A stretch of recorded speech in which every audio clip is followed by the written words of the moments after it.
Keluarga kecil ini sedang dites beberapa pertanyaan dari pihak sekolah untuk kemasukan sekolah swasta anak mereka.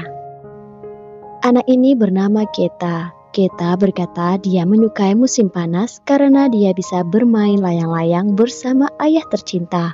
Namun hal tersebut adalah kebohongan. Keta ini anaknya sangat patuh dan sangat mengagumi ayahnya. Dia rela melakukan apa saja yang disukai oleh ayah, meskipun hal itu tidak disukainya. Ayah Keta yang bernama Ryota ini sangat sibuk dengan pekerjaan, sehingga dia hampir tidak punya waktu bermain dan bersama keluarga kecilnya.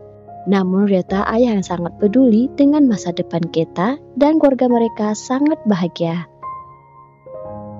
Namun pada suatu hari, ibu bernama Midori mendapat telepon dari pihak rumah sakit tempat Midori melahirkan Keta, yang mengatakan bahwa anak mereka telah tertukar. Dan inilah ringkasan film Jepang berjudul Like Father, Like Son.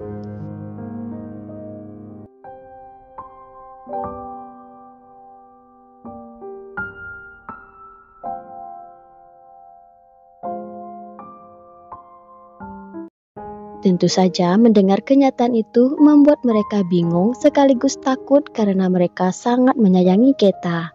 Pihak rumah sakit berkata ada 3 bayi yang lahir pada hari yang sama, maka itu mereka meminta ketiga keluarga ini untuk melakukan tes DNA. Pada malam harinya, keluarga ini merayakan kelulusan Keta yang berhasil lulus tes pada waktu itu. Meskipun perasaan mereka berdua terganggu disebabkan kenyataan dari pihak rumah sakit.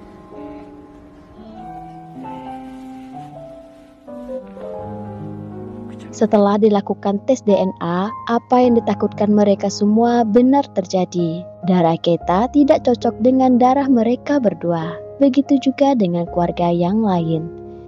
Hasil tes itu benar-benar membuat mereka kecewa.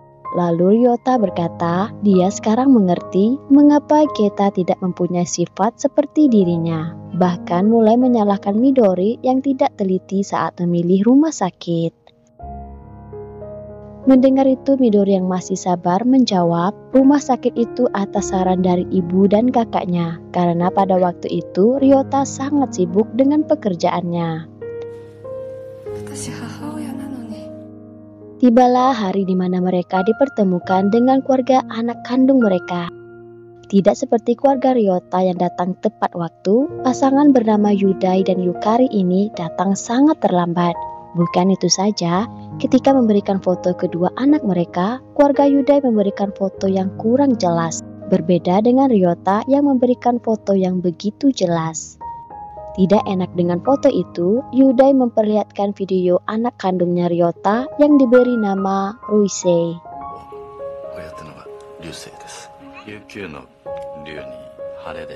Diketahui ekonomi keluarga Yudai ini sederhana, tidak kaya seperti Ryota.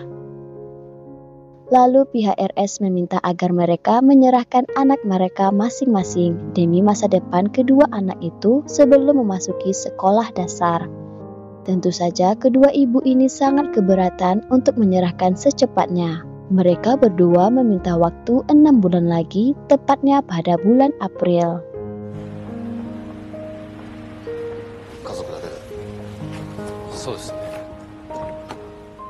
Beberapa hari kemudian, kedua keluarga ini pun bertemu di mall dengan membawa anak mereka masing-masing. Di sana terlihat Yudai mempunyai 2 orang anak lagi. Dari kejauhan, Ryota memperhatikan Ruisei, anaknya yang sedang menggigit sedotan.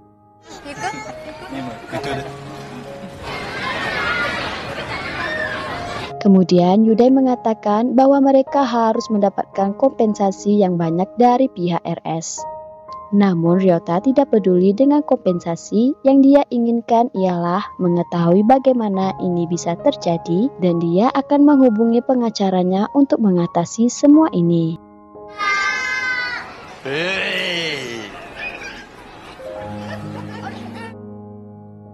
Ketika menemui pengacara yang merupakan temannya, Ryota berkata dia tidak peduli dengan uang kompensasi, yang dia ingin adalah hak asuh kedua anak itu. Lalu pengacara menjawab, itu gagasan yang mengejutkan dan sulit, karena untuk mendapatkan hak itu mereka harus mempunyai bukti sekiranya keluarga Yudai telah mengabaikan anak-anak mereka. Dengan santainya Ryota berkata, mereka bisa menyokok pihak pengadilan. Pengacara hanya bisa terdiam. Pada bulan Januari, ini sudah kali keempat mereka bertemu dengan pihak RS.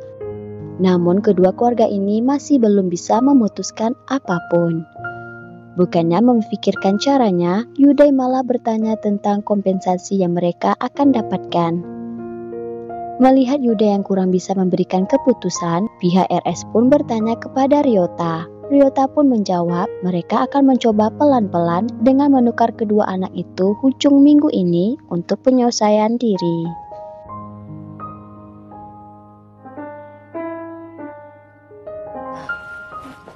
Pada malam harinya, Ryota memberikan penjelasan yang mungkin Keita bisa mengerti. Dia berkata, besok Keita akan menginap di rumah Rusei untuk misi menjadi kuat. Dengan polosnya, dia pun setuju dengan misi itu. Dia dan Rusei tidak tahu apa yang terjadi sebenarnya.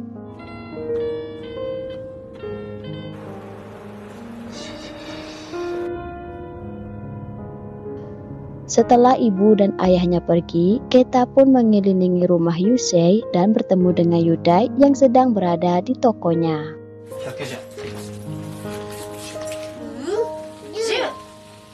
Dua sisi yang berbeda namun pada waktu yang sama. Keluarga Yudai makan malam dengan kehangatan, begitu juga dengan keluarga Ryota. Namun pada siang harinya, keseharian Keita ditemani dengan keluarganya. Berbeda dengan Rusei yang hanya bermain sendirian sambil diperhatikan oleh Midori.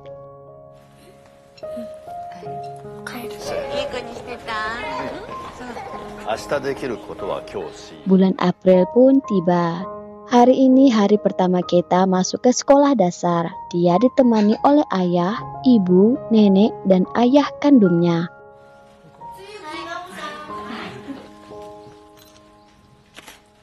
Meskipun Yudai tidak sekaya Ryota, namun dia mempunyai sikap yang sangat memberi perhatian penuh dan mau bermain dengan anak-anaknya. Sudah beberapa bulan memperhatikan sikapnya Ryota yang tidak mau bermain dengan anak-anak, membuat Yudai menasihati Ryota agar mau memberi waktu bermain bersama anaknya. Mendengar nasihat itu, tentu saja Ryota tidak setuju karena Yudai tidak mengerti situasinya. Namun Ryota masih menjawab dengan sopan. Kemudian Yudai memesan makanan untuk ayahnya yang tinggal bersama mereka. Yudai dan istri berkata mereka terpaksa menjaga ayah yang sikapnya seperti anak-anak. Dengan nada bercanda, pasangan suami istri ini berkata mereka tidak sanggup menjaga anak-anak dan ayah mereka. Namun candaan itu malah dianggap serius oleh Ryota. Dia menyarankan agar Yudai memberikan hak asuh kedua anak itu kepada dirinya. Dia melakukan itu untuk masa depan mereka berdua, bahkan mengatakan finansialnya lebih daripada Yudai. Kata-kata itu membuat mereka bertiga kaget, termasuk Midori yang tidak menyangka suaminya akan berkata seperti itu. Merasa tersinggung dengan usulannya Ryota, mereka pun pergi dari sana. Persidangan pun dimulai. Pengacara mengatakan pihak RS akan membuktikan bahwa rumah sakit mereka adalah rumah sakit terbaik dengan mendatangkan suster yang pernah merawat Midori ketika itu.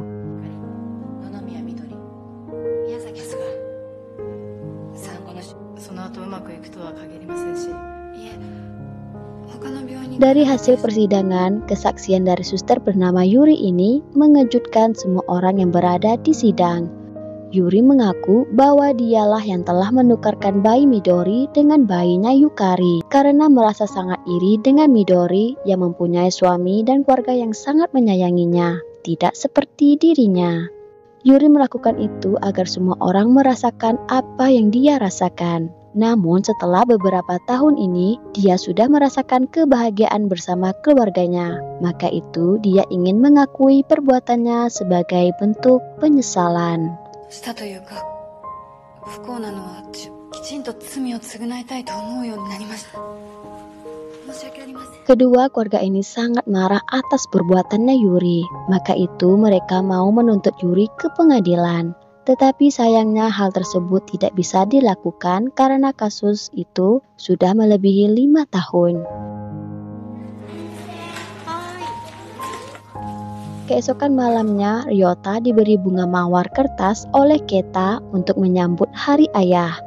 Ryota mengira kedua-dua bunga itu ialah miliknya. Namun Keita berkata bunga mawar yang satu lagi akan dia berikan kepada Yudai.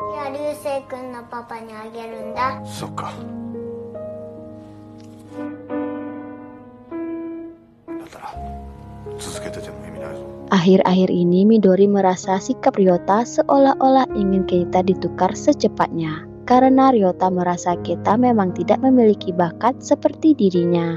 Maka hal itu membuat Midori marah dan kecewa dengan Ryota yang hanya mementingkan hubungan darah daripada kebersamaan mereka selama ini.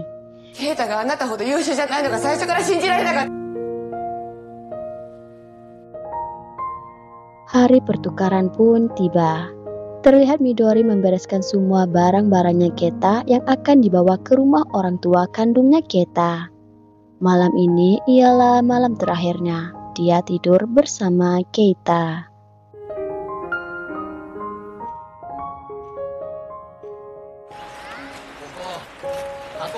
Pada keesokan harinya, kedua keluarga ini berkumpul di sebuah sungai sambil piknik dan foto bersama sebelum perpisahan. Kedua ibu ini memahami perasaan masing-masing. Mereka berdua pun meluahkannya dengan air mata.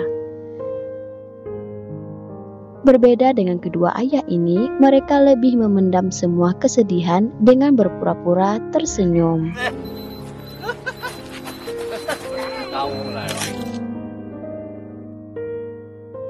Pada hari pertama berpindah ke rumah orang tua kandungnya, Ruisei sudah diberi aturan oleh Ryota. Salah satunya, Ruisei diminta memanggil mereka berdua dengan sebutan ayah dan ibu. Mendengar itu, tentu saja Ruisei bertanya, mengapa dia harus memanggil ayah dan ibu?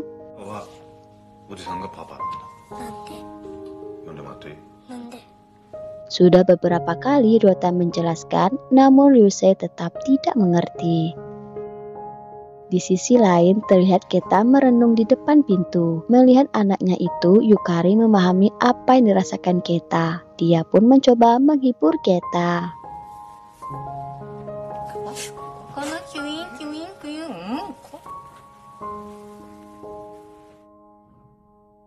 Empat bulan telah berlalu. Ruisei yang sangat merasa bosan dan merindui Yudai dan Yukari memutuskan diam-diam lari dari rumah menuju ke rumahnya Yudai. Saat mendengar suara Ryota, Keita langsung berlari ingin menemui Ryota. Namun setelah mendengar Ryota hanya mencari Ruisei, Keita pun bersedih lalu bersembunyi di dalam lemari. Setelah mendengar nasihatnya Yudai yang meminta agar Ryota mau bermain dengan Ruisei, Keita pun sadar bahwa dia selama ini tidak ada waktu untuk Ruisei. Maka itu dia pun bermain dengan Ruisei dan istrinya.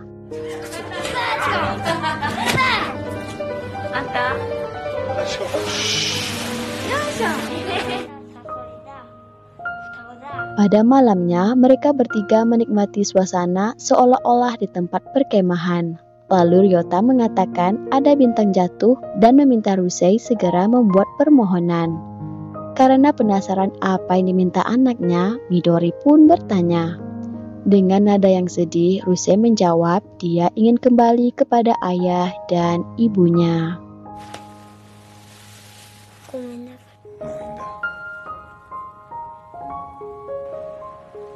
Bukan Ruisei saja, Midori juga merasa hal yang sama. Dia ingin sekali bertemu kembali dengan Keita. Pada keesokan paginya, setelah mendengar isi hati kedua orang yang dia cintai, ditambah lagi Ryota pun ingin sekali bertemu dengan Keita, mereka bertiga pun mengunjungi keluarga Yudai.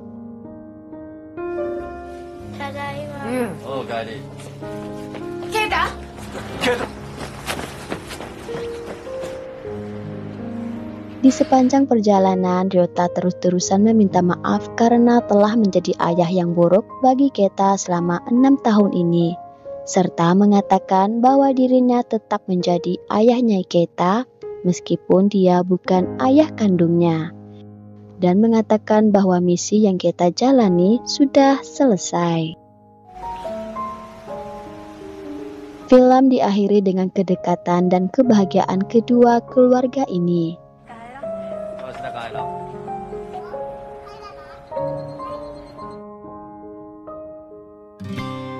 Jadi itulah ringkasan film dari Like Father Like Son, seorang anak dan ayah yang telah tertukar sejak dilahirkan. Awalnya sulit sekali bagi Ryota menerima kenyataan ini, namun pada akhirnya dia tidak bisa menahan kerinduan kepada sang anak yang telah ia jaga sejak kecil lagi. Pesan yang bisa kita ambil ialah setegar dan sekuat apapun seorang ayah, pasti akan rapuh ketika sang anak jauh darinya. Serta sesibuk apapun seorang ayah, dia akan tetap memenuhi kebutuhan keluarganya. Saya ucapkan terima kasih karena sudi menonton hingga akhir, dan jangan lupa untuk like, subscribe, dan nyalakan loncengnya supaya tidak ketinggalan video baru dari Cerita Hana. Bye! 하늘이 아주 파래 나의 앞에 있는 네 모습도 눈부시기만 해 세상은 따뜻해 나의 곁에 있는 너로 변하지